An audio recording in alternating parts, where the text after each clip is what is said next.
Guys, today ngicela nje ukukhuluma nabantu abakwi-line of service. No matter what line of service you are in, what products or what service you are offering to the public. I was so shocked ukuthi ngihambe almost ngicishe ngaliqeda lonke iTheku. Abekho abantu abakwazi uku-install-a i-wig ngesokisi. Yabona le wig engiyifakile, they don't know how to install it. Half the saloons in Durban, they didn't know. And I love the fact that khona la engiye ngaya khona, I think at 2 or 3 places they told me ukuthi no mama, we don't know how to install ngesokisi, but we install lawa ane lace that comes with okay, whatever lace or whatever, eningi, I don't know, or yeah, something like that. Ayikho into ebaluleke njengokuthi in your line of service, understand your business before uxosha ama-customer. Yazi ngihambe to a point where la engiwashe khona i-wig yami, usisi obekade ethi hayi ngizoyi-ayinisa ikhanda lakho, and ave ngingayifuni lento ukuthi mebekufaka i-wig bathi hayi sizoyi-adjust-a ngaleli bhande elingasemuva. It looks ugly. Umuntu mase eyifakile ngazi ukuthi yibheshwa ngaze elindizayo elibhekaphi. It looks so ugly, and it so happened ukuthi it was a gift. My daughter bought it for me and ngayi-install-a eJoburg. Umuntu owayengisi-install-e eJoburg wayeyenze kahle, yabo. So nami ngayi-understand because akuzona into engizijwayele into zama-weave nama-wigs nani. So uma sengihamba ngibuzisa-ke la eThekwini, I knew what I wanted. And what I wanted is something that I had done before ngiyikhipha ngiyoyiwasha. I remember there's this salon that I got into. Uma ngifika kule salon ngiyasho ukuthi ngifuna uku-install-a le wig. Oh mama, hayi lena yile egqokwa njengesigqoko, ayi-install-wa le. Kungcono ukuba kuthiwa ubunezinwele bese uqhina ama-lines ngaphansi bese sikuthungela kuma-lines. Awu, nizoyithungela kuma-lines. Ufuna ukungitshela ukuthi angizange ngiyilwe ngisho ukulwa, angizange ngibuze ngisho imibuzo eminingi. Bathe nje mengabe bevumelana oThono noBoyi-2 bethi nje hayi le ayifakwa ngesokisi ngeke ize yenzeke, ayenzeki nje nhlobo ifakwa njengesigqoko. Ngavele ngakhiya la. It so happened ukuthi earlier on I had passed in that salon and asked the receptionist, and i-receptionist nayo ngoba beyingekho sure yabiza omunye yamtshela ukuthi usisi ufuna uku-install-a i-wig ngesokisi, siyakwazi yini uku-install-a ngesokisi? Wavuma wathi yes. Mengabe sengifikile sengifika ne-wig sengikhonjwa komunye ukuthi nangiya o-free, yabona kulawo ma-salons whereby you go to a free person. Wathiwa nangi umuntu o-free uzokwenza. Uye-ke lo vele wayikhipha nje wayibuka wakanye wayithi nje, hayi mama le ayi-install-a ngesokisi, iyafakwa njengesigqoko. Into esingakwenzela yona nje ukuthi ngiyi-ayinele yona and then bese-ke uyangitshela ukuthi unganginika malini for ukuyi-ayina. Le ngane ikhuluma ngani ngoba phela le wig mina bengiyigqoke kanje before. Abone u-receptionist ukuthi khona inkulumo ekhona, kodwa I was not fighting and I was not fussy, cause I was like, okay, sengizitshelile into eyi-one ukuthi makaqeda ukuyi-ayina ngithatha i-wig yami ngihamba nayo because lento ayishoyo ayikho. She's talking rubbish.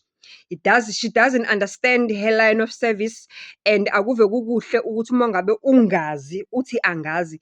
Akukaze kwabulala muntu ukungazi, akukaze kwenza umuntu abukeke njengesilima ukuthi angazi, futhi ukungazi kuyakusiza ngoba you end up learning more because uma ungazi khona ozokwazi ozofika kufundisa. Awabona lo sisi ebekade ngibuze kuyena ekuqaleni, ebekade ngifike kukhona yena ekuqaleni, wathi yes bayayenza. Wathi hayi khululeka ngizomenza umama. Wathi hlala phansi. Ise-nail bar salon leyo iku-Victoria Embankment, corner of bani? I think it's corner of Joe Slovo and Victoria Embankment eThekwini.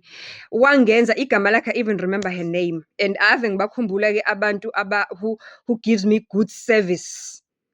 uSnake igama lakhe. Njengoba ububona nje kuma-video ama-earlier, this is what she did uSnake. Yo, ingoba sengisuke ngafaka le bonnet before ngenza le video. Hayi uSnake wanginemba shame. Ayi wayibeka mana. Ayiwayibeka munu. Shout out and big out to uSnake and Nail Bar Salon on Victoria Embankment. For all your weaves, your wigs, your whatever needs into installwayo, no matter how you want it. I know she's your girl. She's gonna do it. Ngicela ukum-advertise nje uSnake for free. Nail Bar Salon, mawufika Nail Bar Salon Victoria Embankment bane-sign e-black and white ebhalwe nje Nail Bar. Awu, they will uvela ufuna ucela uSnake. Ngacela abantu abaningi ucela uSnake. Uzokukhiphela lento oyifunayo. Yekele laba abacabanga ukuthi bawosiyazi abangazi. Mawungazi ithi angazi. Ungaze u-chase away i-customer with something i-customer eliyaziyo ukuthi njengoba lifuna uyenze. Umuntu akuphendule isilimo ukuthi into ayenzeki kodwa kade uyifakile 5 weeks ago, 3 weeks ago. Lo bekayenzile bekayenze kanjani? I even almost came to a stage kusho ukuthi ama-salon eThekwini awakwazi uku-installer at all makunjalo, ngoba uma uzokwazi indlela eyodwa wena uku-installer, eyodwa vo. Ukwazi uku-installer makune-lace ukuthi kufanele unamathisele, ukhathe i-lace and then uthi. That's all you know. Kusho ukuthi ayikho mos into eniyenzayo, nonke nigcwele istrati for nothing mos. Shout out to Sneh. She made me look like a queen that I am. Watch out for the videos, for the episodes that are coming up. The episode for the Unblemished Beauty opening are going to be there. The episode with Princess Yanja are going to be there. The episode with Minintuli from Kakasi FM are going to be there. Yeah, it was just a blast. It was a blast. If you missed it, you're going to catch it on the Meaningful Conversations with Uzan Vega on the other side of the internet. YouTube, baby. When you get there, like, comment, subscribe, share. Kanti-ke phela you are allowed ukuthi ungiphe ama-channel memberships. You are allowed ukuthi uqhamuke nje uvele uthi wena mina ngicela ukuba yimemba ngoba ngikhathele ukulinda.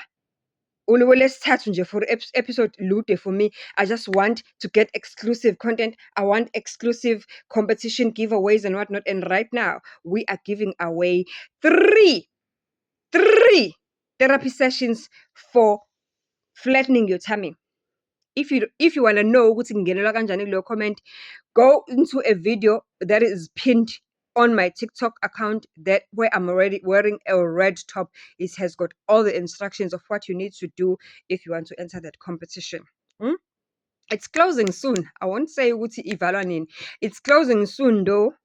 Make sure ukuthi you are staying in and around Durban. Make sure ukuthi you are not awusabi ukuveza umkhaba wakho, because you must show us progress ukuthi uhambe kanjani wafikele laphi. Kodwa njengamanje 10 free consultations I am giving away. If you see this video wherever you see it and you've got inkinga yokuba nomkhaba, whether umuntu wesilisa, whether umuntu wesifazane, whether uyisitabane, akukhathaleki ukuthi uyinhloboni yomuntu, as long as uyahlala eThekwini and you want to flatten your tummy, you know, flat tummy, you want ukushisa isisu sakho, ukhathele umkhaba, then holla me.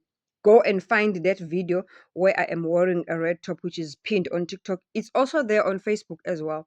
Just go and find it. Ibuke yonke, ulalela ama-instructions, wenze exactly njengoba kushiwo. Mawuqeda ukwenza lokho, you have been entered into a draw.